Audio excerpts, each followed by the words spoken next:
여러분 안녕하십니까? 뉴스9 윤정호입니다. 설마 했던 일이 현실이 됐습니다. 우리 군 전방부대에 설치했던 CCTV에 중국산 부품이 발견돼 1,300여 대를 급하게 철거했다는 소식 전해드렸었죠. 그런데 심각한 보안 문제가 있었습니다. CCTV에 담긴 영상 정보가 고스란히 중국으로 전송되도록 설정돼 있던 게 확인된 겁니다.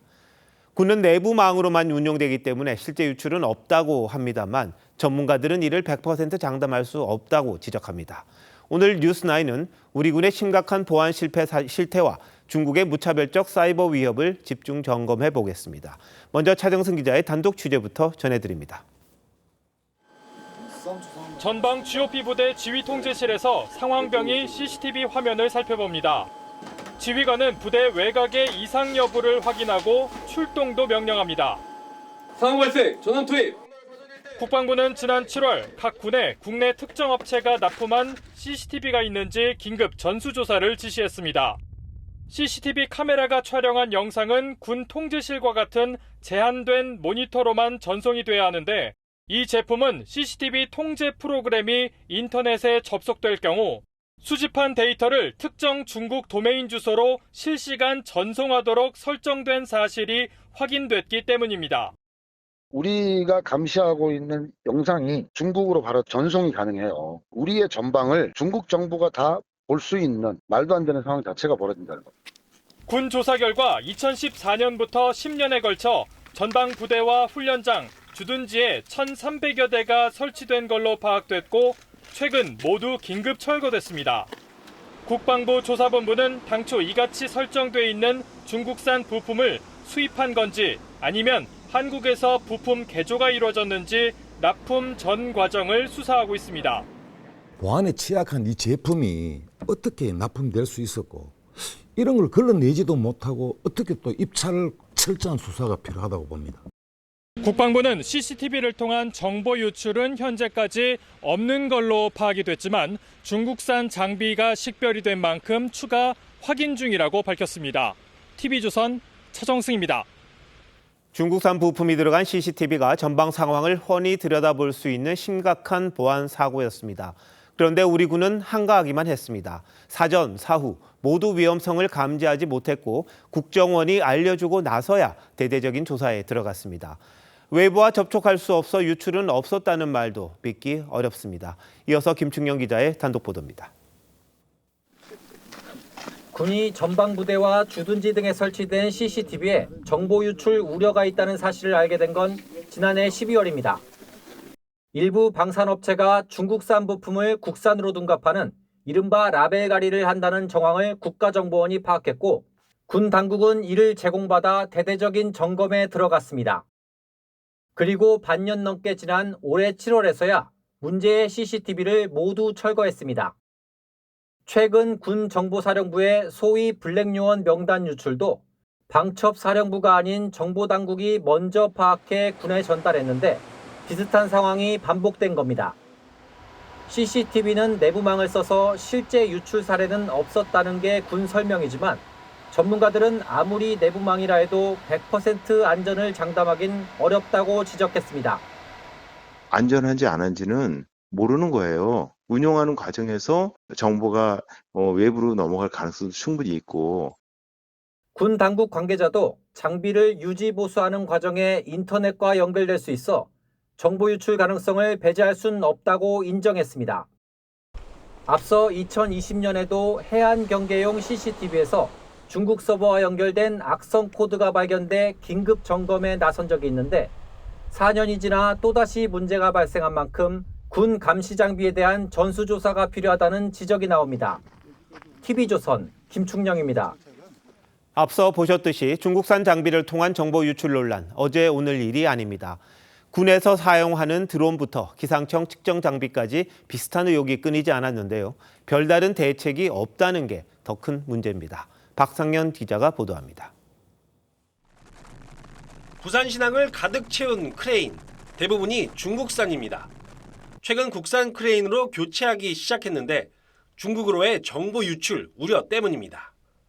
앞서 미국은 중국산 크레인에서 통신 장비가 발견되자 잠재적 스파이 장비로 규정해 모두 퇴출했습니다. 지난 2017년 우리군이 도입한 중국산 드론 60여 대 역시 영상 유출 우려에 카메라를 제거한 채 사용 중입니다. 지난 2018년엔 LG U+가 화웨이를 5세대 통신장비 제공업체로 선정해 정보 유출 논란이 일기도 했습니다. 국제기관에서 검증할 수 있도록 하겠다고 말씀을 드렸고, 지난해엔 기상청이 도입한 중국산 관측 장비에서 악성 코드가 발견되기도 했습니다. 조직 내부망에 침입해서 기밀 정보라든가 내부망을 통해서 다른 간첩 장비와 컴퓨터에 악성 코드가 또 유포될 수가 있기 때문에 중국산 장비의 정보 유출 위험에 선진국들은 규제를 강화하고 있습니다. 미국과 유럽은 화웨이 통신 장비 사용을 금지했고 중국산 소셜 미디어인 틱톡 금지법까지 만들었습니다. 하나의 제품이나 소프트웨어 장치가 작동하기까지 오는 모든 과정을 다 하나씩 점검을 해서 다 명세화해야 되는 게 지금 얘기하는 공급망 보안의 핵심이에요. 중국과의 관계 악화를 우려해 제재에 미온적인 우리 정부. 국가안보와 산업기술 보호를 위해 강력한 대책을 세울 때라는 목소리가 높습니다. TV조선 박상현입니다. 오늘 국회 본회의장은 아수라장이 됐습니다. 여야 목 국가인권위원 선출을 놓고 야당 몫은 통과되고 여당 추천은 부결됐기 때문입니다. 보통 이런 경우라면 본회의장 표결이 되면 비록 마음에 안 들더라도 상대당을 존중하는 차원에서 통과시키는 게 관례였습니다.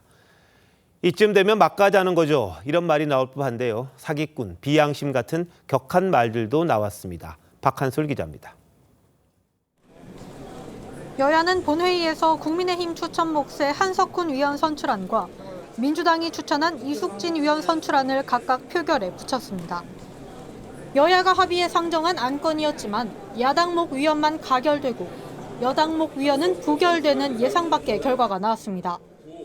국가인권위원회 위원 한석훈 선출안은 부결되었음을 선포합니다.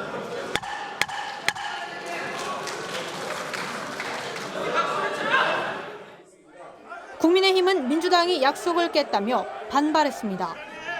사기를 당했다는 표현까지 나왔습니다.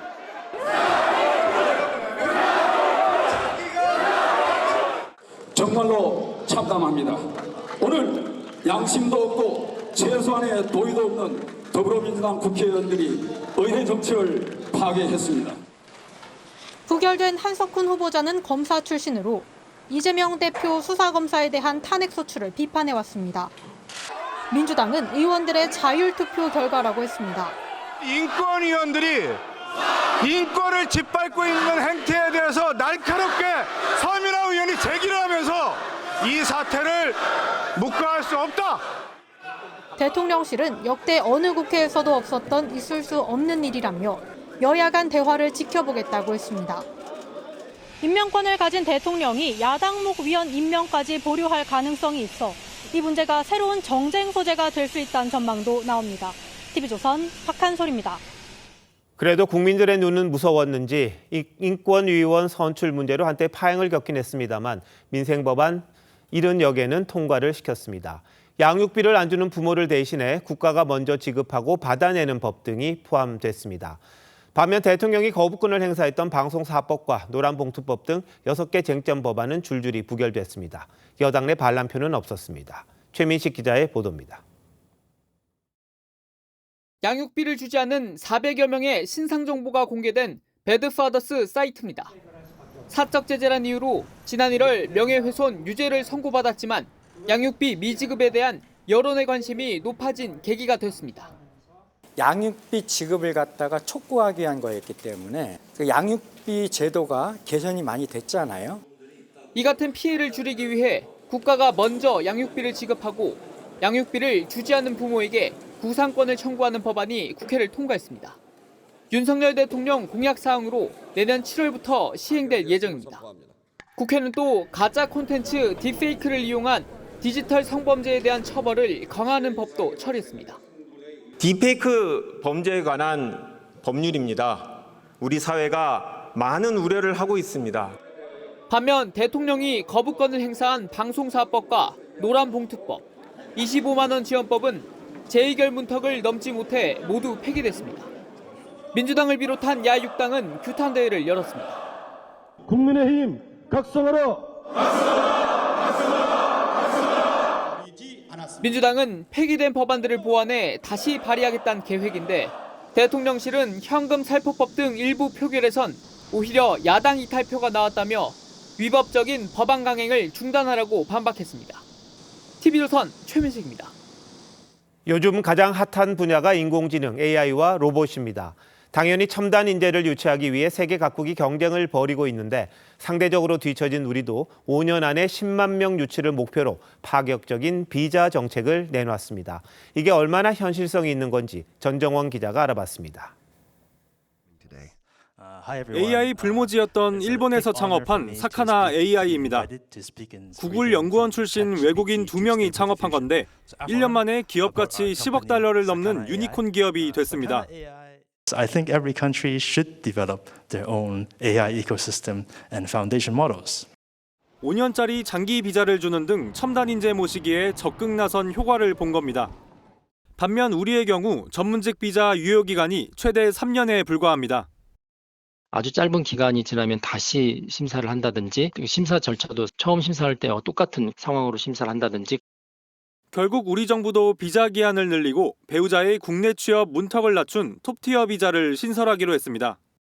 우리 사회에 필요한 외국인을 선별적으로 유치하는 새로운 패러다임과 출입국 이민 정책이 필요합니다. 외국인 전문 인력을 5년 내 10만 명 이상 유치할 계획인데 규제 완화와 과감한 투자 지원이 동반돼야 한다는 지적이 나옵니다. TV조선 전정원입니다. 지난 총선 때 불법 행위를 한 경우 다음 달 10일까지는 기소를 해야 합니다. 공소시효 때문인데요. 이를 앞두고 현역 의원들에 대한 무더기 기소가 예상됩니다.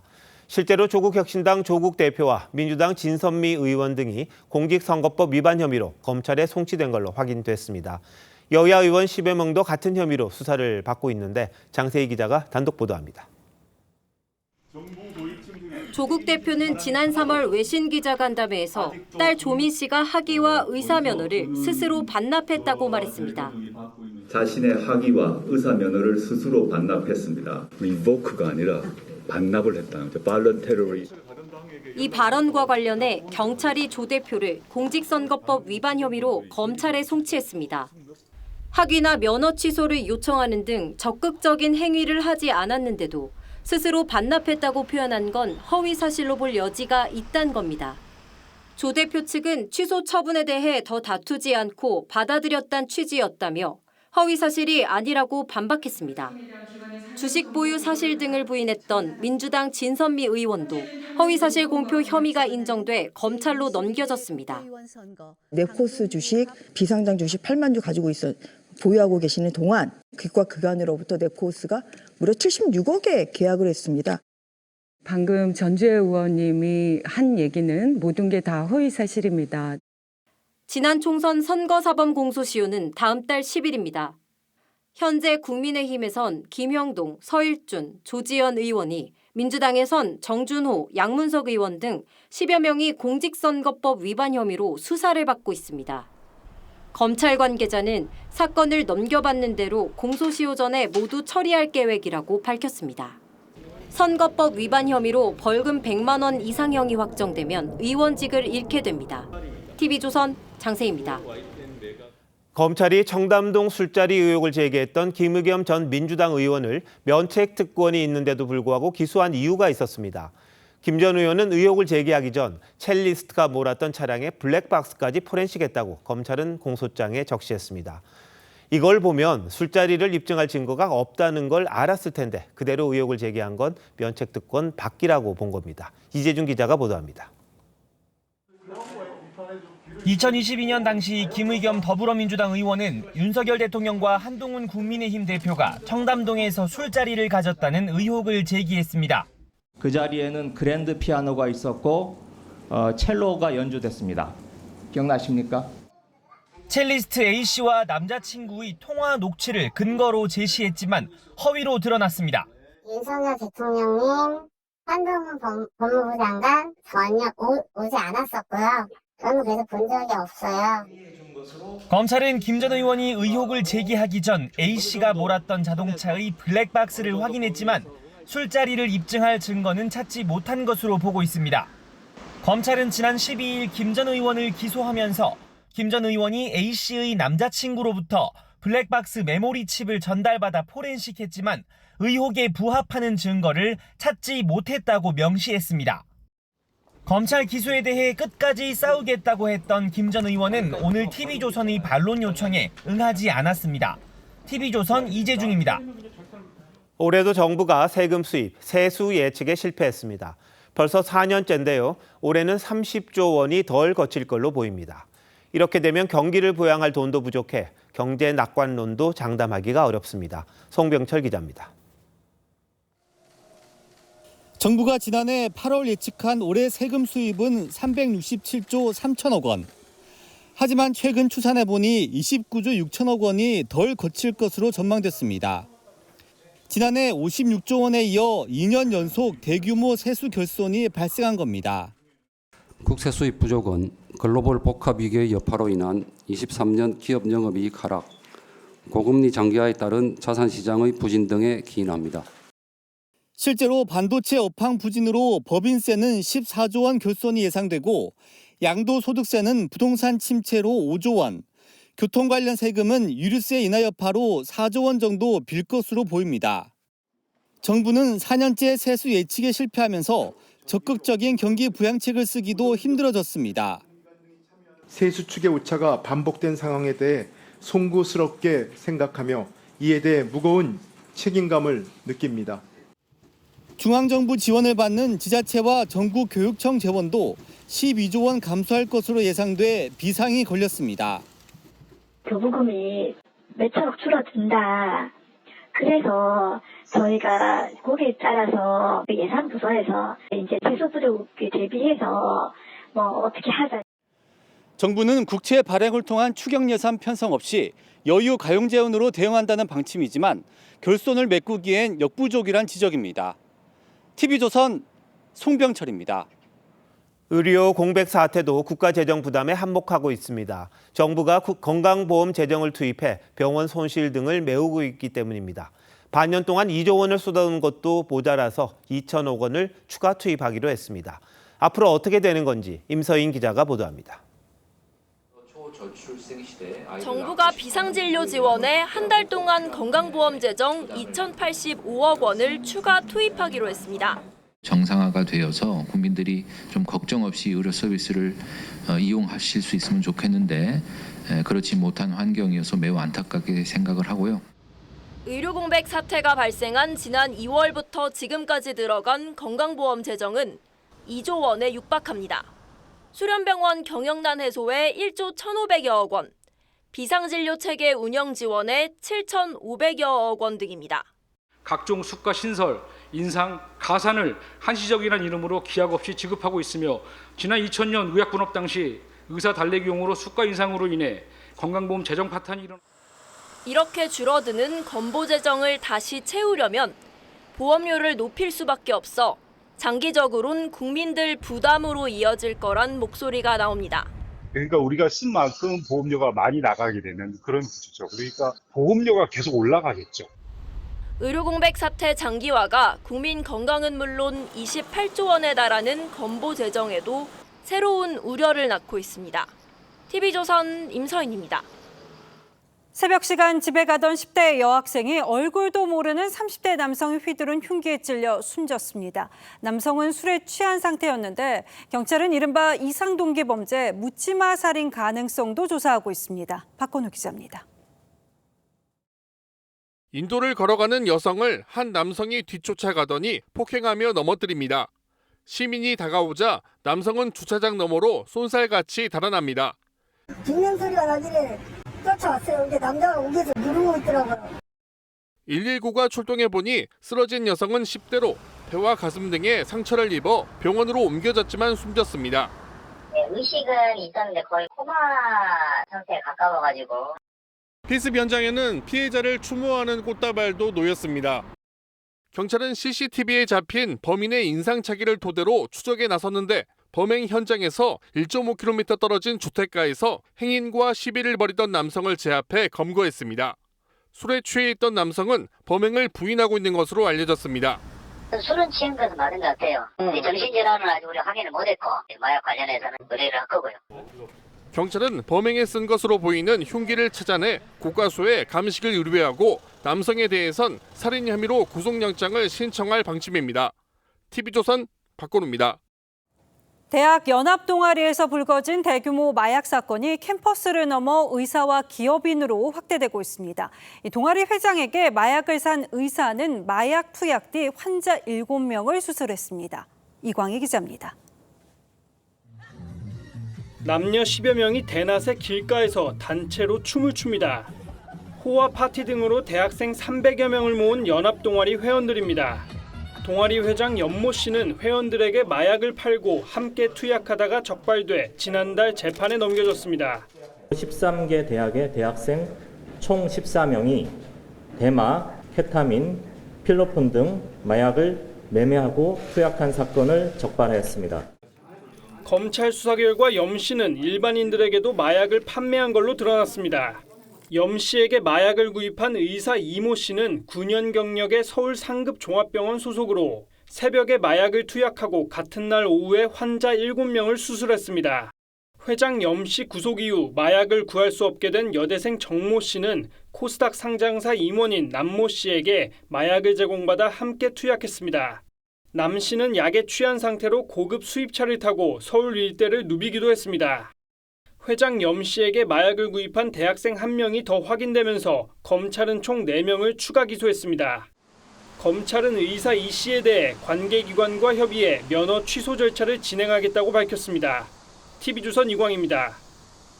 아직도 신안 염전노예 사건을 떠올리게 하는 일이 벌어지고 있는 것으로 파악됐습니다. 악덕업주는 지적장애인을 어선에 소개시켜준 뒤에 이들의 임금을 가로채는가 하면 폭력도 사용했습니다. 하동훈 기자의 보도입니다. 어선 위에서 커다란 밧줄 묶음을 옮기려고 안간힘을 쓰는 선원. 지적장애가 있는 이 남성은 지난 2년간 서해안 통발 어선에서 하루 20시간 넘게 일을 했습니다. 무태 오르지 못하고 배 위에서만 주로 생활하며 받기로 한 임금은 월 300만 원가량. 하지만 100만 원을 빼고 나머지는 모두 소개서 업주가 가져갔다고 말합니다.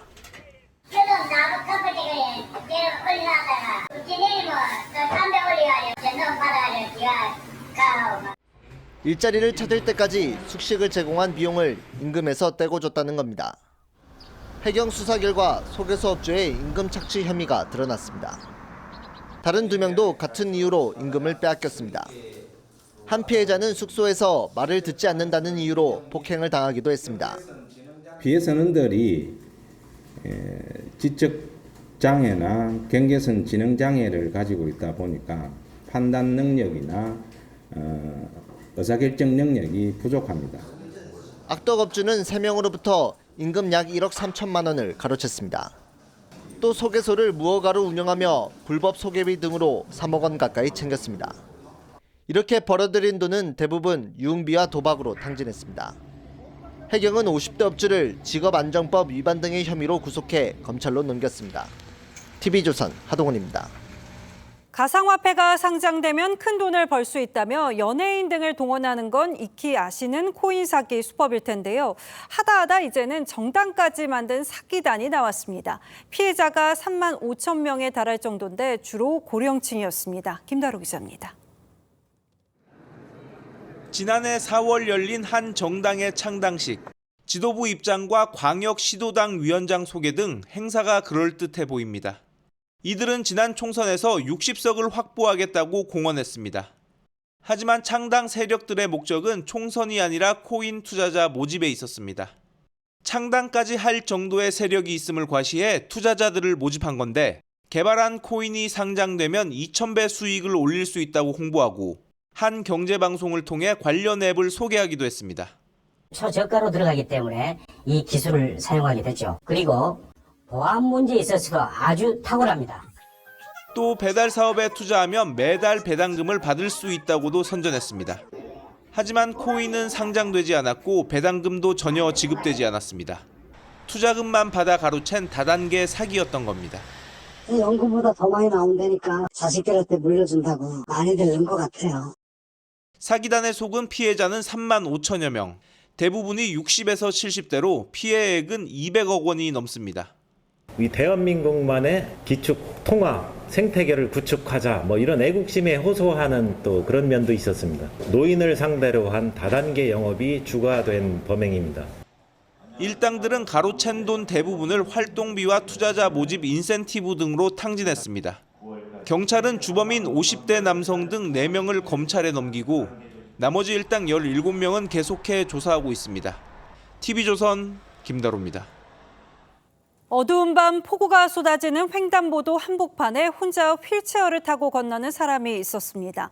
보행 신호도 곧 바뀔 듯한 긴박한 상황이었는데요. 한 버스기사가 그야말로 번개처럼 뛰어나가서 휠체어를 밀어줬습니다. 불과 30초 사이에 일어난 일에 많은 이들이 감사를 전했습니다. 조윤정 기자가 기사를 만나봤습니다. 신호 대기 중이던 시내버스 기사가 안전벨트를 풀고 다급히 뛰쳐나갑니다. 휠체어를 타고 강남대로 10차선 횡단보도 위를 힘겹게 건너던 여성에게 다가가더니 뒤에서 밀고 손살같이 달립니다. 버스기사 이중호 씨는 녹색불이 깜빡이면서 곧 빨간불로 바뀔 상황이 된 걸 보고 저절로 몸이 움직였다고 했습니다. 몸이 반응했던 것 같아요. 위험하다는 생각밖에 안 했어요. 지난 13일 밤 서울엔 폭우가 쏟아져 앞이 잘 안 보일 정도여서 자칫 사고로 이어질 수 있는 상황이었습니다. 누구라도 그렇게 했을 거고요. 그냥 단지 제가 그 시간에 거기에 있었을 뿐이다. 그 정도 생각하고 있습니다. 이 씨가 여성을 안전하게 건너게 하고 운전석에 다시 앉을 때까지 걸린 시간은 30초 정도였습니다. 횡단보도 길이는 70m 정도 됩니다. 휠체어 없이 뛰어도 12초 정도는 나옵니다. 번개맨 같았다. 감사하다는 목격담이 SNS에 올라오면서 이 씨의 선행이 알려졌고 470번 버스를 운영하는 회사 홈페이지에도 감사 인사가 이어졌습니다. TV조선 조윤정입니다. 대한민국이 고령화 시대에 진입했음을 증명하는 통계가 발표됐습니다. 지난해 독거노인이 200만 명을 돌파했습니다. 이 가운데 절반은 가족 도움 없이 생활하고 있었고 5명 중 1명은 가족과 교류가 없는 그야말로 혈혈단신 고립노인이었습니다. 윤서아 기자가 취재했습니다. 쪽방촌에서 20년간 홀로 살아온 80대 이순덕 씨. 남편과 사별 후 하나뿐인 딸과도 연락이 끊기면서 강아지와 살고 있습니다. 친구 없어. 나하고 친구야. 친구예요. 친구가 없어 난. 이렇게 혼자 있다가 너무 생계급여 70만 원이 월 소득의 전부인 박정자 씨는 생활고를 견디다 못해 80이 넘은 나이에 식당 일을 시작했습니다. 저 식당에서 취사하고 있어요. 아마 65%가 수급 하시는 분들 같아. 지난해 65세 이상 고령 가구 가운데 혼자 사는 노인은 213만 가구, 전체 고령 가구의 38%에 달합니다. 2015년 32%에서 계속 늘고 있습니다. 특히 독거노인 절반은 가족 도움 없이 각종 연금이나 소일거리로 생활비를 충당하는 것으로 조사됐습니다. 평균 연금 수급 금액은 한 달 58만 원에 불과합니다.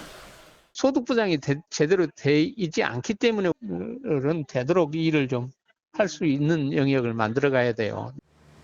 특히 독거노인 5명 중 1명은 가족이나 친척들과 전혀 교류가 없는 고립 노인인 것으로 나타나 사회 안전망 구축이 시급하다는 지적이 나옵니다.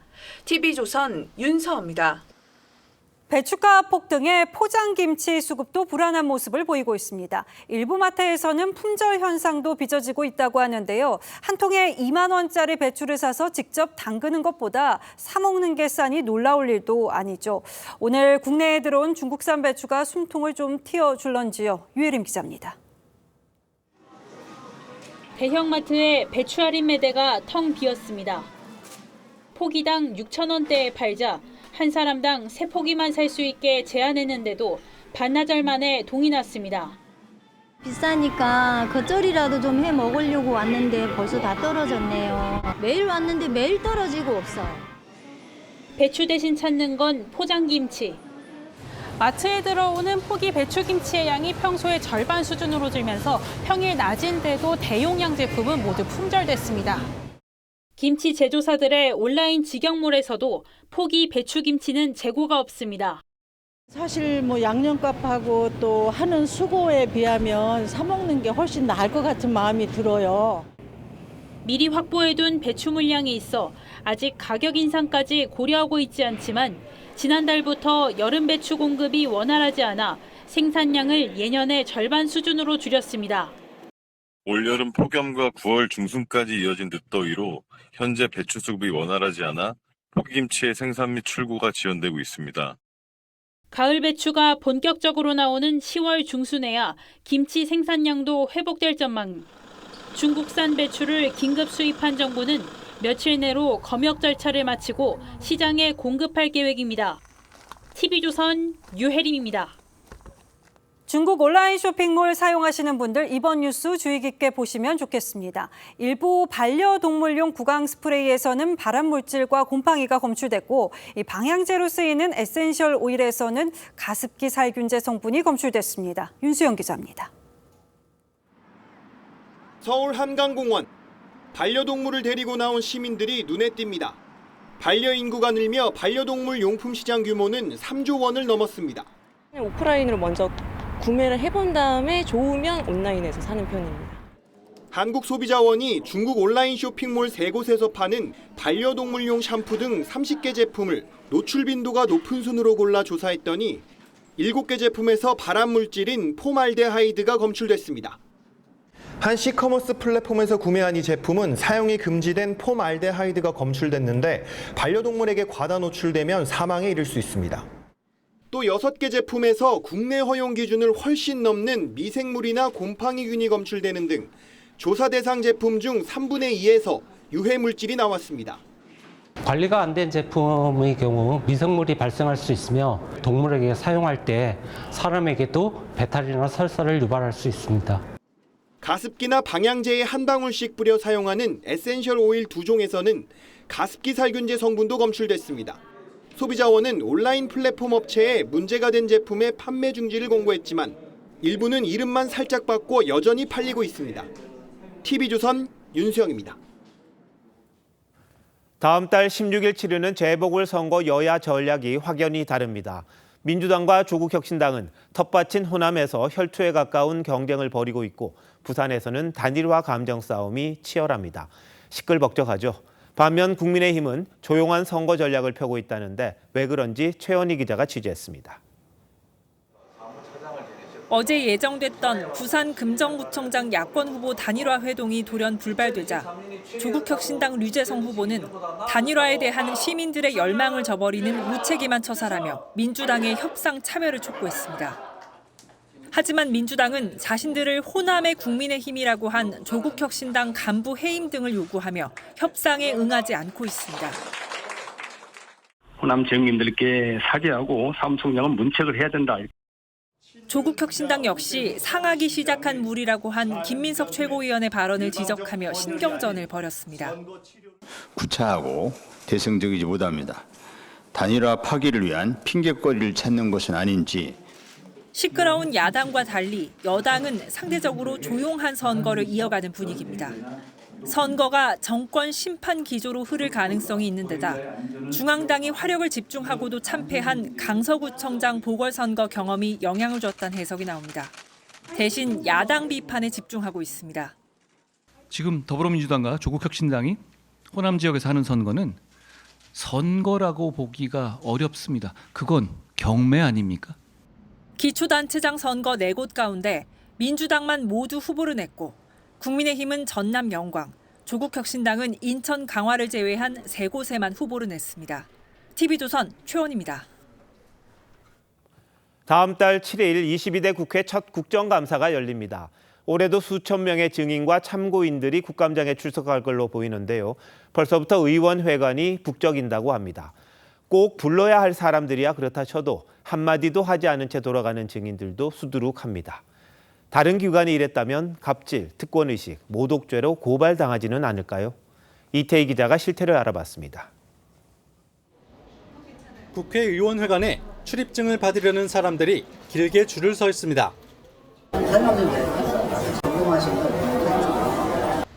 올해도 기업 총수들이 대거 국정감사 증인으로 채택되고 있는데 기업 임직원들은 지적받을 만한 문제를 미리 해명해 국감장 질문 수위를 낮춰보겠다며 안간힘을 쓰고 있습니다.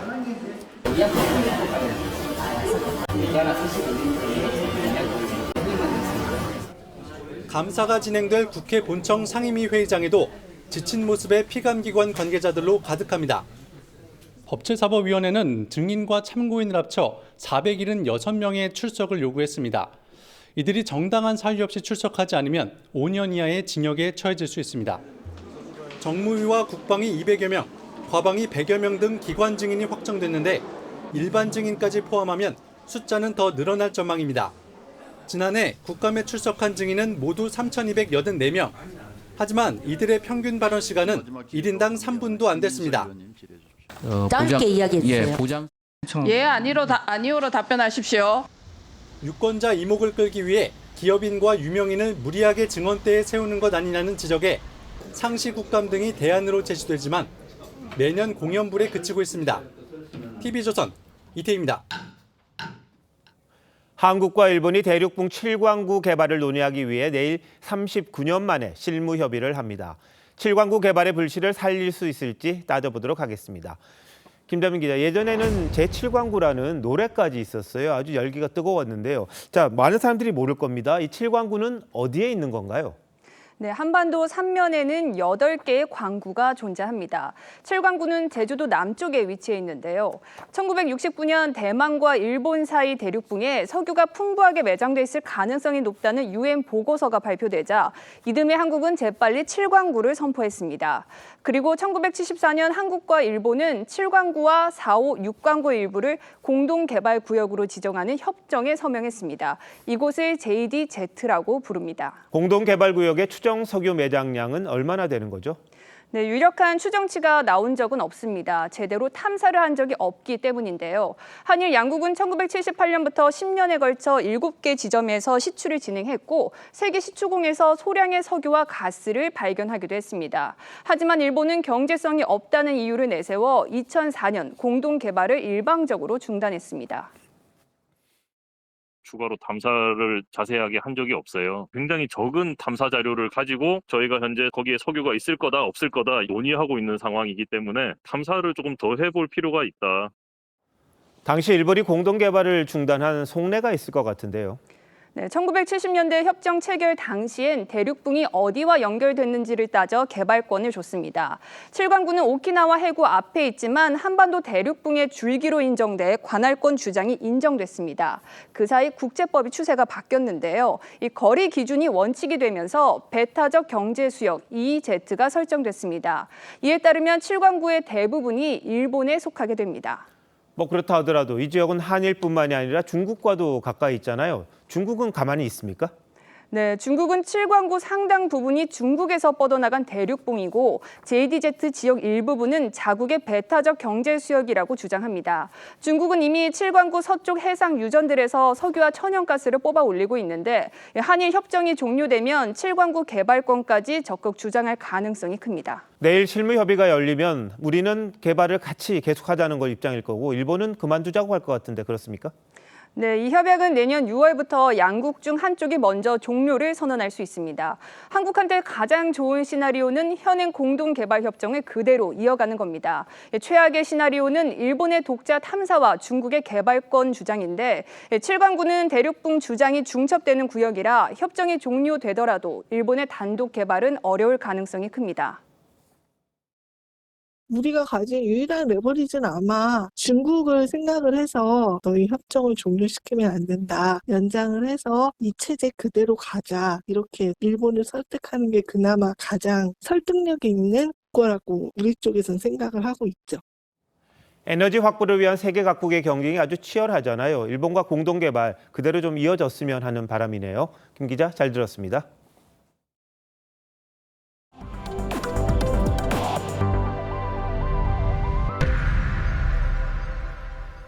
미국 대선에서도 유권자의 가장 큰 관심은 먹고 사는 문제입니다. 해리스와 트럼프 두 후보 모두 경합주를 찾아 중산층과 일자리를 각각 강조하며 차별점을 부각했습니다. 미국을 방문 중인 우크라이나 젤렌스키 대통령은 공교롭게 이 해리스가 찾은 경합주를 방문했는데 대선 개입 논란이 불거졌습니다. 워싱턴에서 이태영 특파원의 보도입니다.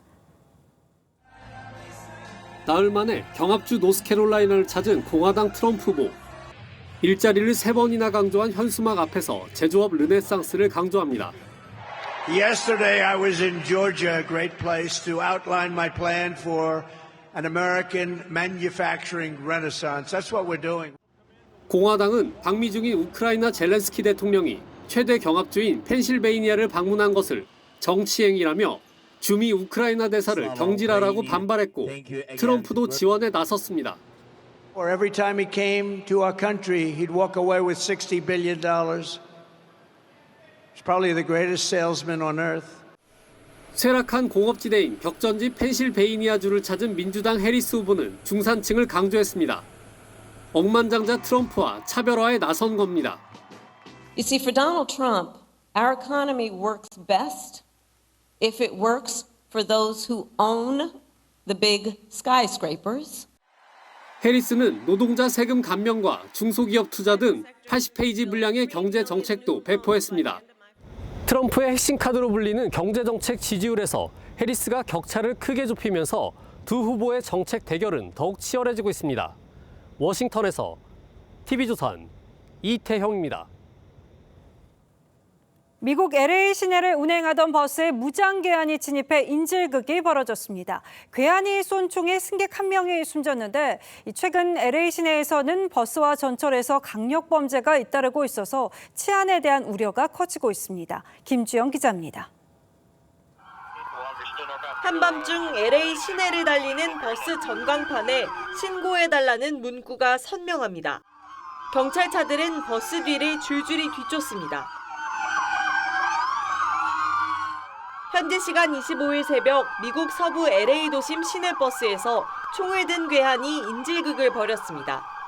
범인은 운전기사와 말다툼을 벌이다 총을 겨눈 채 운전을 계속하게 했습니다.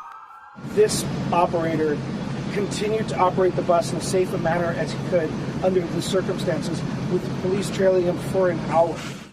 1시간의 추격전 끝에 경찰은 타이어를 찢는 스파이크 스트립으로 버스를 멈춰 세웠습니다. 경찰이 버스에 성광탄을 쐈고 운전기사와 승객 1명을 구조했지만 총에 맞은 다른 승객 1명은 결국 사망했습니다. 50대인 범인은 현장에서 체포됐습니다. 2028년 올림픽 개최를 앞두고 있는 LA에서는 최근 버스와 전철에서 강력 범죄가 잇따르고 있습니다. Who is arrested must be held fully accountable. Every Angelino has the right to go about their lives safely, especially on our public transportation system. LA시는 시내버스의 무기 탐지 시스템 도입을 추진하는 등 치안 강화에 주력하고 있습니다. TV조선 김주영입니다. 한국이 가장 사랑하는 화가 이중섭의 삶을 고증한 소설이 나왔습니다. 역사소설가 김탁환이 내놓은 새 장편 소설인데요. 이중섭의 사투리부터 예술론까지 치밀한 취재로 되살려냈습니다. 박소영 기자가 김 작가를 만나고 왔습니다. 소설가 김탁환이 새 장편의 소재로 이중섭을 택한 건 그를 제대로 대우해야 한다는 생각에서였습니다. 이중섭이 대작을 만들려는 포부로 하루 종일 작업에 매달리는 화가가 아닌 풍류를 즐기는 애주가로만 묘사돼 온 데 아쉬움이 컸기 때문입니다. 김탁환은 이중섭이 가진 모든 걸 쏟아부으며 100점 넘는 작품을 완성했던 1950년대 통영 시절에 집중했습니다. 아내한테 쓴 편지를 보면 밤 10시까지 계속 미친 듯이 그림을 그려서 2달 만에 100점을 그렸다 뭐 이런 이야기들이 나오니까 저는 그게 진짜라고 생각하고요. 그래서 얼마나 집중해서 작업을 했을 것인가 그런 걸 좀 보여주고 싶었어요. 집필에 걸린 시간만 최소 3년. 관련 문헌을 뒤지고 이중섭이 머물렀던 장소 곳곳을 답사하면서 머릿속에서 인물이 살아 움직일 때까지 기다렸습니다. 기본적으로 저는 그 주인공이 산책을 할 수 없으면 글을 쓸 수가 없거든요. 그 사람이 아침에 일어나서 문을 열고 나가가지고 이렇게 동네를 한 바퀴 도는 걸 내가 내 문장으로 정확하게 쓸 수 있어야지만 작업을 할 수 있죠. 자료의 공백에 작가적 상상력이 녹아들어가며 퍼즐이 맞춰지는 순간은 특히 기뻤습니다. 딱 붙는 순간이 있거든요. 내 말도 아니고 등장 주인공의 말도 아닌데 두 사람은 공통의 어떤 말이 되는데 그런 게 좀 있을 거란 생각이 들어요. 어느덧 32번째 장편 소설. 하지만 늘 더 좋은 글을 쓰려 한다는 이 작가에게선 전하고 싶은 이야기가 마르지 않습니다. TV조선 박소영입니다.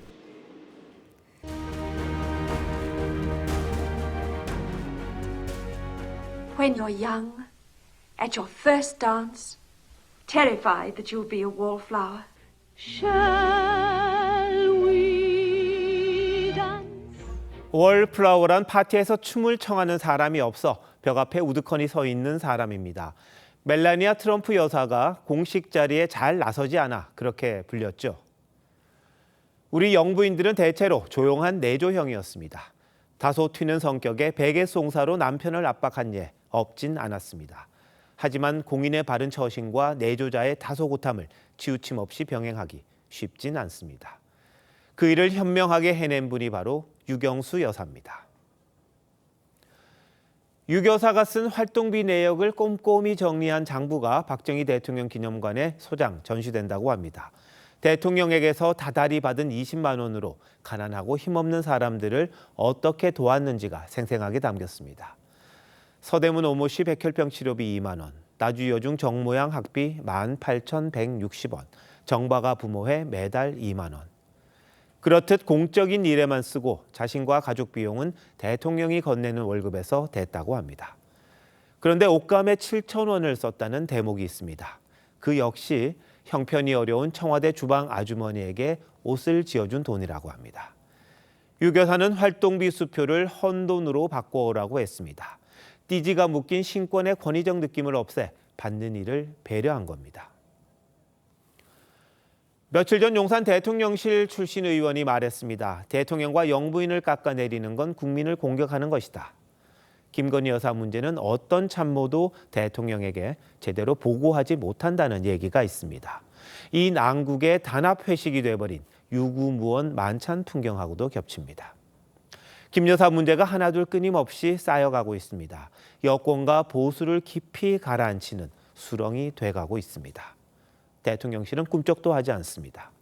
시간이 지나면 잠잠해질 거라고 믿는 걸까요? 화장실에도 인간을 일깨우는 지혜가 있습니다. 치약이 말한다.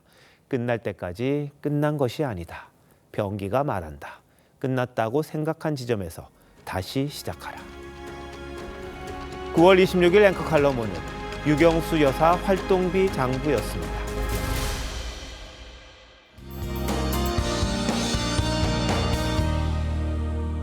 (9월도) 이제 얼마 남지 않았는데 낮 동안은 더위가 여전합니다. 내일도 서울이 28도까지 오르는 등 당분간 서쪽 지역을 중심으로 한낮 더위가 나타나겠고요. 큰 일교차에 유의하셔야겠습니다.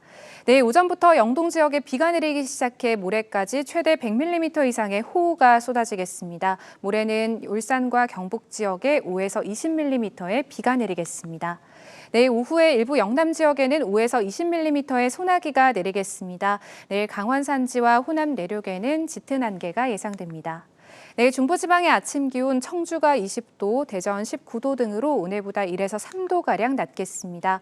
내일 일부 동해안을 제외하고 대부분 지역의 낮 기온이 오늘과 비슷하겠는데요. 대구와 창원, 부산이 모두 29도까지 오르겠습니다. 10월로 들어서면서 한낮 더위도 누그러지겠습니다. 날씨였습니다. 9월 26일 목요일 뉴스나인 마칩니다. 시청해주신 여러분 고맙습니다.